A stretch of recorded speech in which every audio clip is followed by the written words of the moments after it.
Vous êtes déjà légitime, mais vous devez devenir éligible. Et pour devenir éligible, il y a un travail de fond à faire au niveau de la fondation, votre fondation. Je vous parle de votre identité, votre savoir-faire, votre savoir-être. Énormément de personnes ne savent pas encore postuler. C'est pour ça que ces personnes restent et demeurent dans les petits boulots. Ce n'est pas ce que je vous souhaite.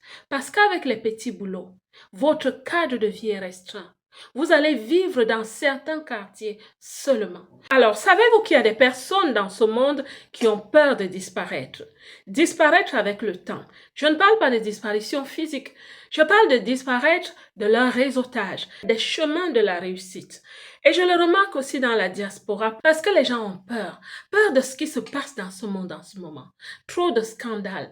Et les riches qui deviennent plus riches avec la tendance d'écraser tous les autres. La tendance de prendre tellement d'espace que les autres ne peuvent plus respirer. Alors je m'arrête dans cette vidéo pour te parler à toi qui vis à l'étranger dans la diaspora.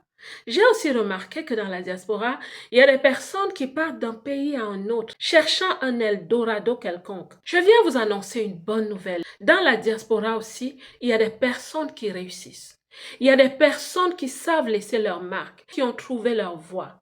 Certains ont même changé leur classe économique et sociale, qui ont trouvé leur canevas. Je parle des canevas positifs, par le mariage, d'autres par le service. D'autres encore, c'est par le travail. Et énormément de personnes sont salariées. Je vais vous rappeler que dans le monde, il y a plus de 6 milliards de salariés. Donc, on en a besoin. Alors, pour nous qui sommes dans la diaspora, on a parfois l'impression que le salariat luxueux, ce n'est que pour les autres et pas pour notre communauté. Alors, pour certains d'entre vous qui pensez que le salariat, c'est pour les pauvres et l'entrepreneuriat pour les riches, je viens te dire une chose. Si tu n'as pas su être entreprenante en entreprise, ce sera difficile pour toi d'être entrepreneur. Alors, commençons par le commencement. Le salariat est une bonne chose. Et il y a des personnes qui prospèrent par la voie du salariat. Mais tu me diras, mais je suis africain et je te ressemble. Vous me regardez, vous me comprenez.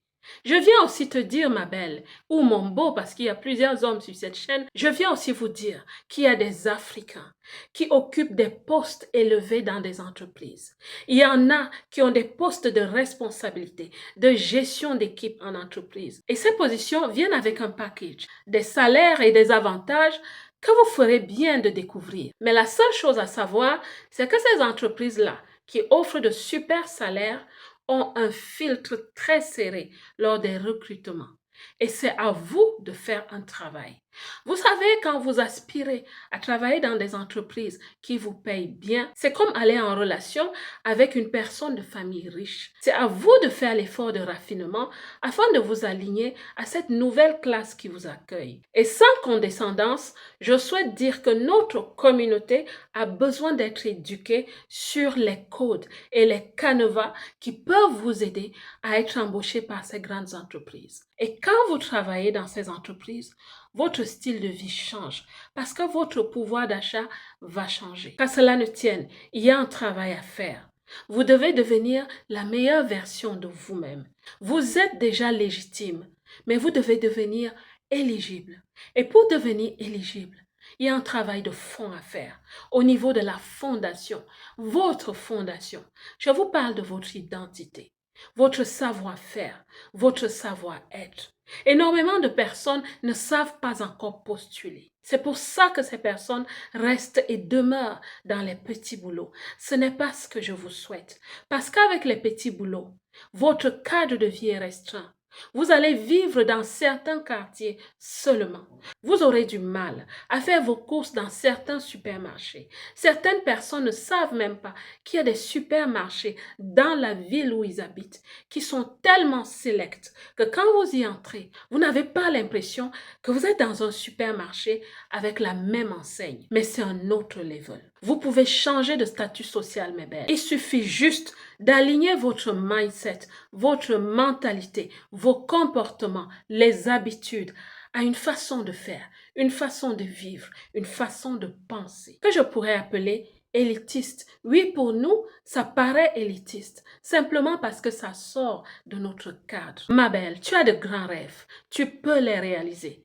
Mais toi et moi savons que nous devons d'abord travailler notre fondation, qui est au niveau de notre identité. Si ce type de vidéo te parle et que tu sens en toi-même que tu es prête pour ta transformation, pour devenir la meilleure version de toi dans la diaspora, si tu es prête à changer de catégorie sociale et même économique, n'hésite pas à t'abonner à cette chaîne. La belle diaspora, que Dieu vous bénisse. Quant à moi, comme d'habitude, je vous aime.